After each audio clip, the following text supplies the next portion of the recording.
baraza walivunjike hapa. Alivunjike hapa. Alivunjike. Tutaona mpaka kuvunjika. Tutaona mpaka kuvunjika. Leo hapa alivunjike.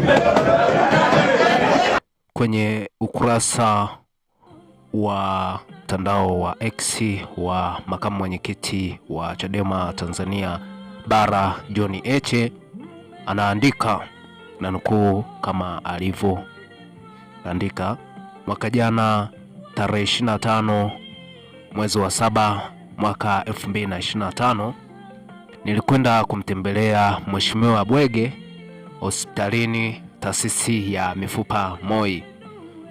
Japo nimekaa na Mheshimiwa Bwege bungeni tukiwa kwenye kambi ya upinzani, lakini sikuwa na ukaribu naye. Lakini katika kipindi hichi nilijifunza kumjua Bwege kama moja, mtu anayependa nchi yetu na watu wake kwa moyo wote. Katika hali ya ugonjwa aliokuwa nao, watu wengine huacha kabisa hata kufuatilia siasa, kukata tamaa na kuona hata mambo yakiharibika hayamuhusu.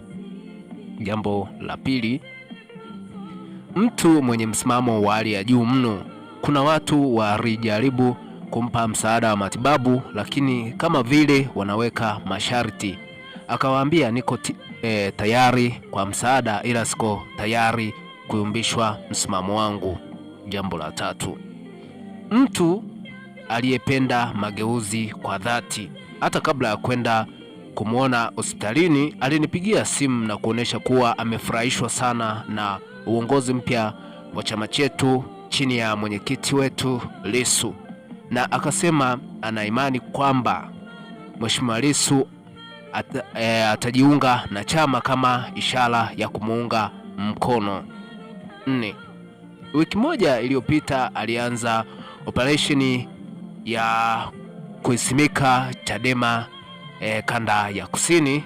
Katika hali yake ya ugonjwa alitoa gari lake bure na mafuta, akawapigia viongozi kule na kuwakabidhi kwa vijana wa Chadema waliokuwa wanaendesha operesheni. Kwa wiki moja maelfu ya watu wamehama vyama vingine kule na kujiunga Chadema. 5. Alijua siasa hasa za ground. Spika wa zamani wa bunge la Marekani Thomas Tip O'Neill Jr. alipata kusema politics is local, yani siasa ni mahalia. Ndio maana ukienda Tarime utazungumza kuhusu dhahabu na ukienda kusini utazungumzia korosho.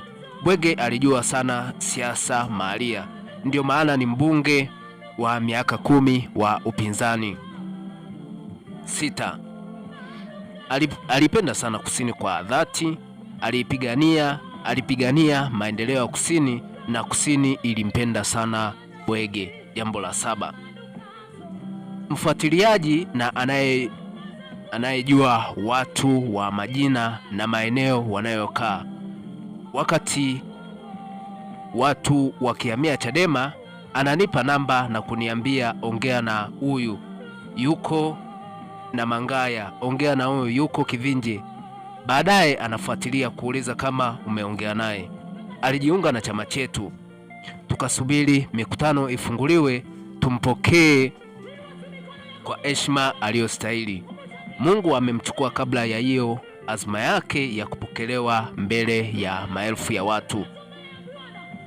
Mwisho makamu mwenyekiti wa Chadema John Heche anamalizia kwa kusema pumzika kwa amani kaka gwiji wa siasa za kusini. Naam, ni maneno aliyoyaandika John Heche kuhusiana na Mheshimiwa Bungala Bwege ambaye amefariki mnamo siku ya jana tarehe 30 ya mwezi wa 3 mwaka 2026, na anatarajiwa mwili wake kuzikwa mapema siku ya leo tarehe 31 mwezi wa 3 mwaka 2026. Bwana alitoa na Bwana ametoa, jina la Bwana liimidiwe.